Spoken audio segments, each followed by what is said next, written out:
Hi friends, ఇవాళ తోటకూర egg curry చేసుకుందామండి. ముందుగా కావాల్సిన పదార్థాలు చూద్దాము. ఆనియన్స్, తోటకూర, ఎగ్స్. అది తోటకూర కడుక్కోవాలండి. శుభ్రంగా కడుక్కొని ఒక కళాయి తీసుకొని కళాయిలో 2 టేబుల్ స్పూన్ ఆయిల్ వేసుకున్నా అండి. ఆయిల్ కొద్దిగా ఎక్కువ అనిపించవచ్చు, కాకపోతే నూనెలోనే ఫ్రై అవ్వాలండి తోటకూర మొత్తం, అందువలన ఎక్కువ వేసాను. కొద్దిగా జీలకర్ర, ఎండుమిరపకాయలు వేసి ఫ్రై చేసుకోవాలండి. సన్నగా తరిగిన ఆనియన్స్ కూడా వేసుకోవాలండి. అది కూడా మంచిగా ఫ్రై అవ్వనివ్వాలి. పచ్చిమిరపకాయలు కూడా వేసుకోవాలి. అది పచ్చివాసన పోయే వరకు ఫ్రై చేసుకోవాలి. ఫ్రై అయిన తర్వాత చిటికెడు పసుపు, అల్లం వెల్లుల్లి పేస్ట్ వేసి బాగా ఫ్రై అవ్వనివ్వాలి. పచ్చివాసన పోయే వరకు ఫ్రై చేసుకోవాలి.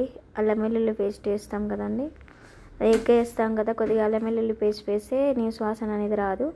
అది తోటకూర మొత్తం కడిగేసుకొని జల్లకి వేసుకోవాలండి. వేసుకొని మొత్తం ఫ్రై చేసుకోవాలి. ఒక 5 మినిట్స్ అలా మగ్గనిస్తే మగ్గిపోతుందండి. మంచిగా కలుపుకొని మగ్గనివ్వాలి ఒక 5 మినిట్స్.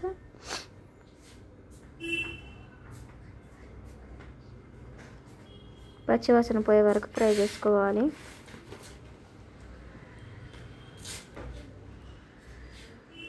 మగ్గిన తర్వాత తగినంత ఉప్పు, తగినంత కారం వేసుకోవాలి.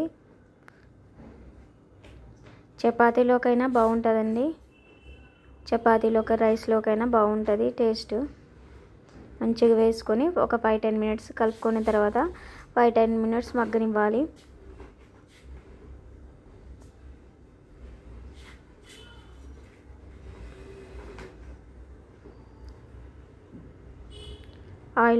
ఆయిల్ మొత్తం పైకి వచ్చే వరకు మగ్గనివ్వాలండి.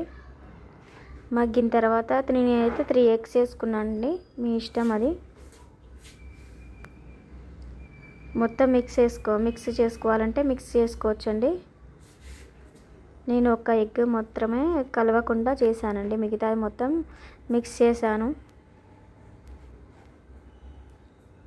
మంచిగా అది ఎగ్ మొత్తం ఉడికే వరకు ఉంచుకొని తిప్పేసుకోవాలండి. టేస్ట్ అయితే సూపర్ వచ్చిందండి. ఆకుకూర కూడా హెల్తీ విధంగా మంచిది కదండి. ఇలా చేసుకుంటే ఇంకా టేస్ట్ కూడా బాగుంటుంది. పిల్లలు కూడా ఇష్టంగా తింటారు. చపాతీలోకైనా రైస్లోకైనా బాగుంటుందండి. మీరు కూడా ట్రై చేయండి. ఈ వీడియో నచ్చితే లైక్ అండ్ సబ్స్క్రైబ్ చేయండి. Bye friends.